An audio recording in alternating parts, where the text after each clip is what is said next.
جزر القمر.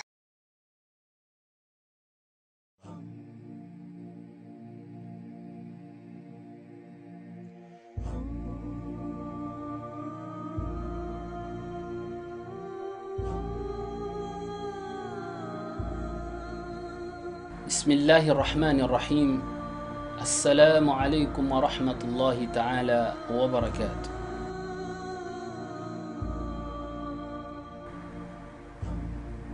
Nous allons parler dans ce contexte de mois de Ramadan, en premier lieu, des bienfaits, tout d'abord du jeûne lui-même, car il faut bien sûr distinguer jeûne et Ramadan. Ramadan est le nom employé pour ce mois sacré, ce mois, Allah subhanahu wa ta'ala l'exalté, a choisi de révéler sa belle et noble parole, Al-Qur'an al-Karim, le Saint-Coran. Le Ramadan, le mois où Allah subhanahu wa ta'ala a choisi aussi pour la nuit qu'on appelle la nuit de la détermination, la nuit du destin, Laylatul Qadr, la nuit qui a la valeur de 1000 mois. Laylatul Qadr, dit Allah subhanahu wa ta'ala dans le Saint-Coran, Khayru min alfi shahr, est meilleur que 1000 mois. Cette nuit est dans ce mois de Ramadan. Le mois de Ramadan,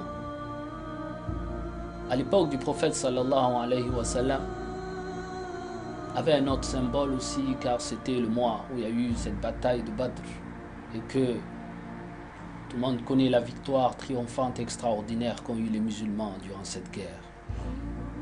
Les miracles d'Allah subhanahu wa ta'ala se sont manifestés ce jour-là et la victoire était éclatante pour les croyants et les fidèles d'Allah subhanahu wa ta'ala. Le mois de Ramadan. Et dans le mois de Ramadan, il y a le jeûne prescrit par Allah subhanahu wa ta'ala à travers cette parole. Ya ayyuhalladhina amanu kutiba alaykum as-siyam. Pour vous qui croyez en Allah subhanahu wa ta'ala,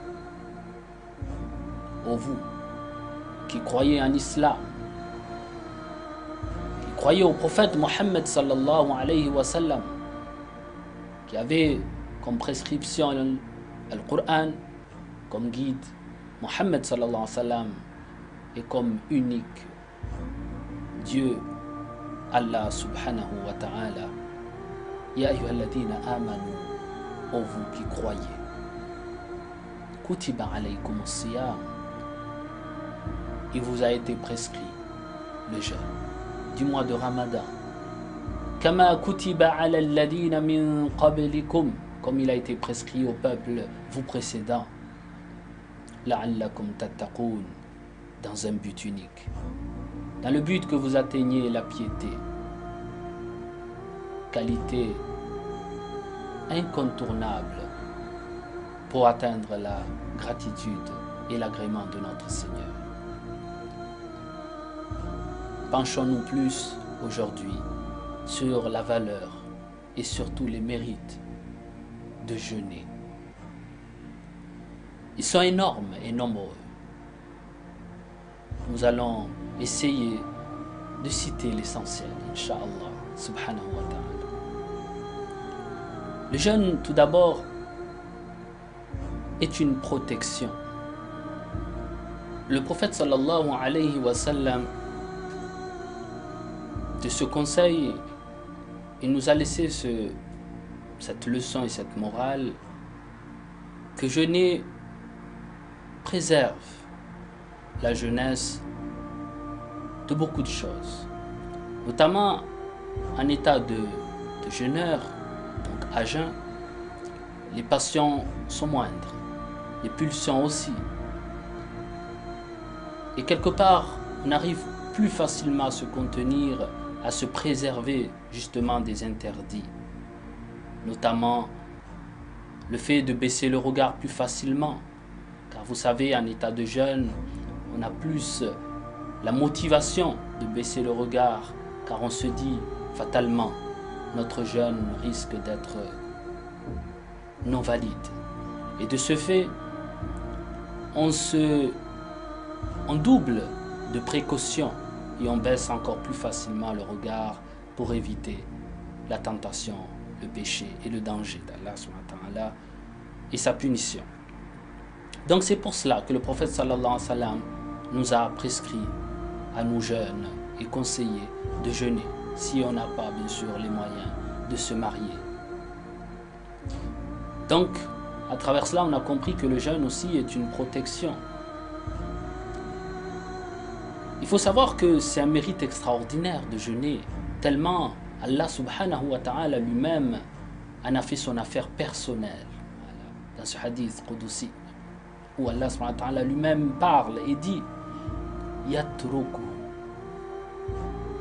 ta'amahu wa sharabahu, tout ça, wa shahwatahu, et son plaisir, ses pulsions, ses besoins, min ajli, uniquement pour plaire à Allah subhanahu wa ta'ala, pour moi, Allah, créateur de toutes choses.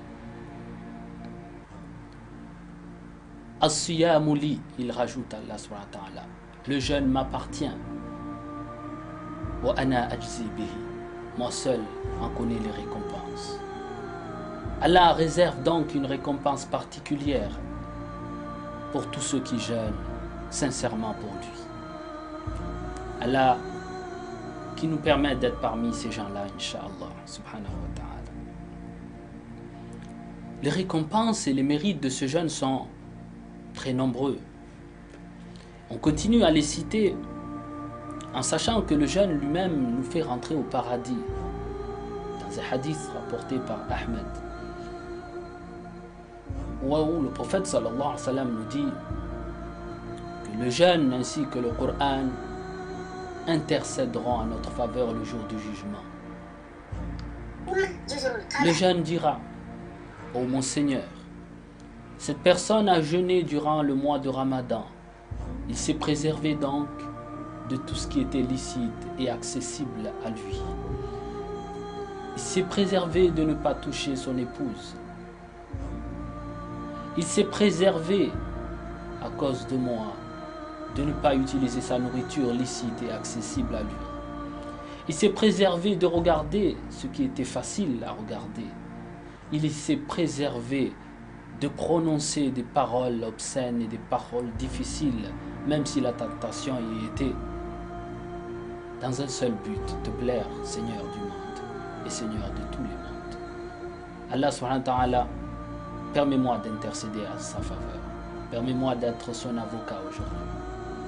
Pareil pour le Coran qu'on aurait récité. Il va intercéder, vouloir intercéder en notre faveur en disant: Allah subhanahu wa ta'ala, cette personne a interrompu son sommeil et le plaisir du sommeil pour réciter tes paroles. Il a préféré veiller les nuits en prononçant tes paroles, en récitant et en psalmodiant et en méditant sur tes paroles. Permets-moi aujourd'hui d'intercéder en sa faveur et de l'empêcher donc d'aller en enfer. Mes frères, mes sœurs, ne ratons pas l'occasion de nous rapprocher encore plus d'Allah subhanahu wa ta'ala à travers cet acte extraordinairement et bénéfiquement choisi par Allah subhanahu wa ta'ala pour nous. Il aurait pu choisir autre chose, bien sûr. Il a choisi de nous prescrire un jeûne. Pourquoi? Il y a une morale derrière.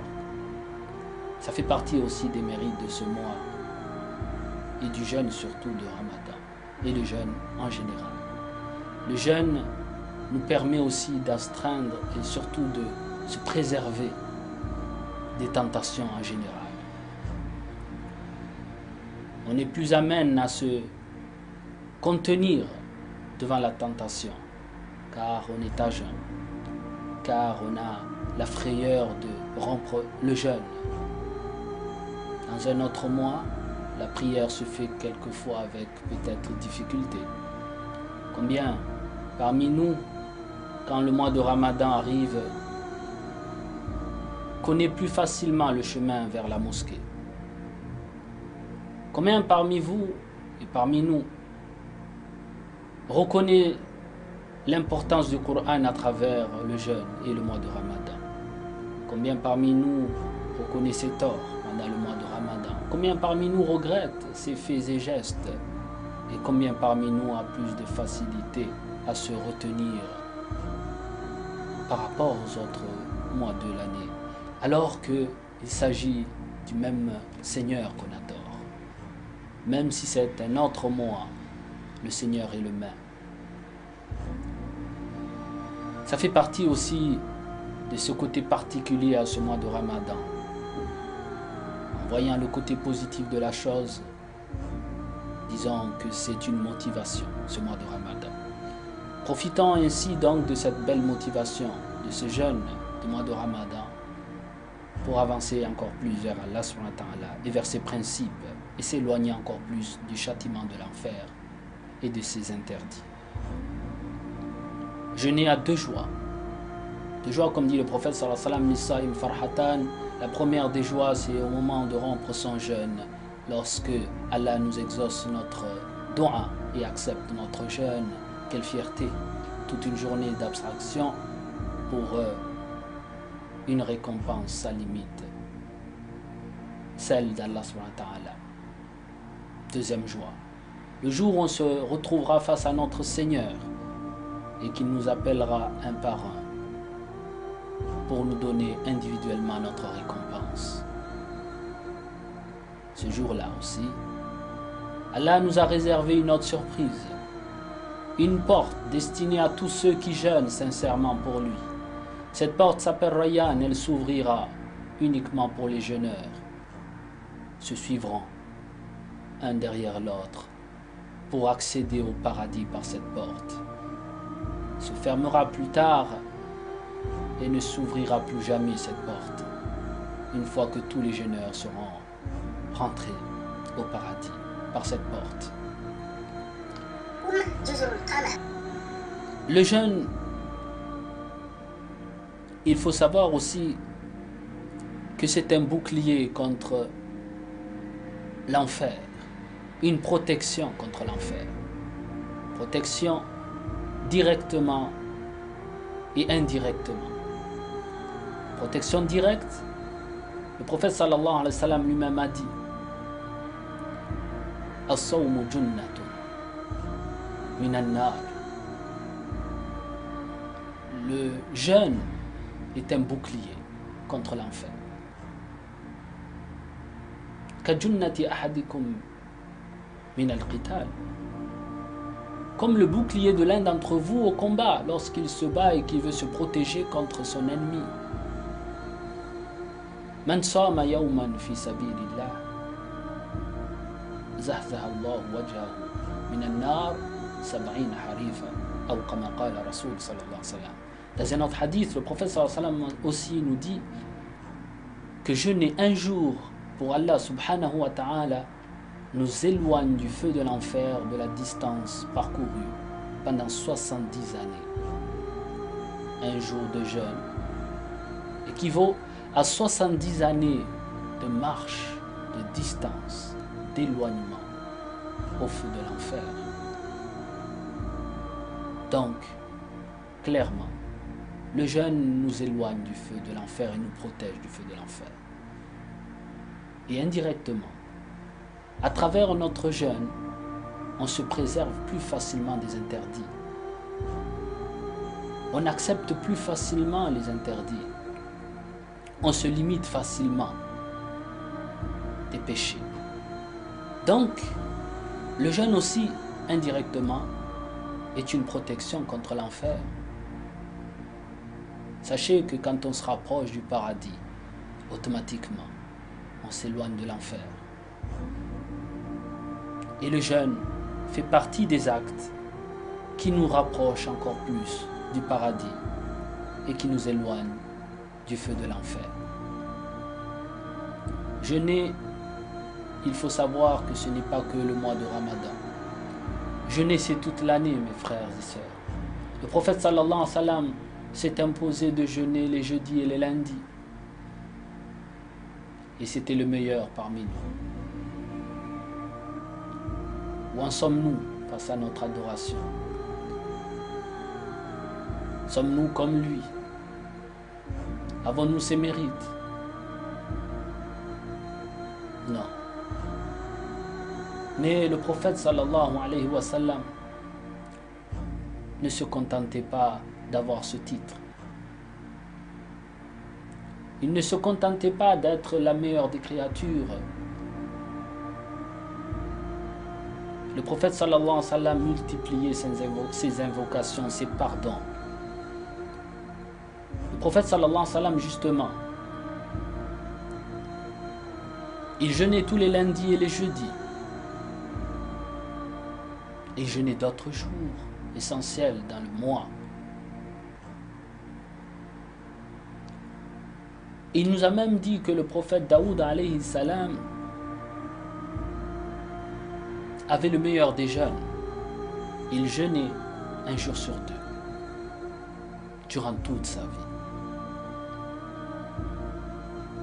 Alors mes frères, je pense que le chemin est très loin, très long pour arriver à Allah subhanahu wa ta'ala. Mais il est accessible. À chaque pas vers Allah subhanahu wa ta'ala, c'est une victoire. Ne sous-estimez pas une action. Ne sous-estimez pas une bonne action pour Allah subhanahu wa ta'ala. Après ce mois béni de Ramadan, il faut en tirer une bonne leçon de morale, une bonne motivation. Et que Allah nous permette de comprendre les bienfaits de ce jeûne. Que Allah nous permette, Inch'Allah, d'accéder à son agrément, à son pardon, à sa miséricorde, à sa clémence.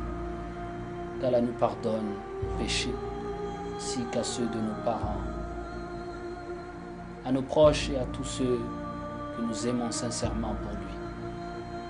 Qu'Allah nous agrée nos œuvres, pardonne nos péchés et nous mette parmi les proches, Inch'Allah, et les plus aimés. Wassalamu alaikum wa rahmatullahi wa barakatuh. جزر القمر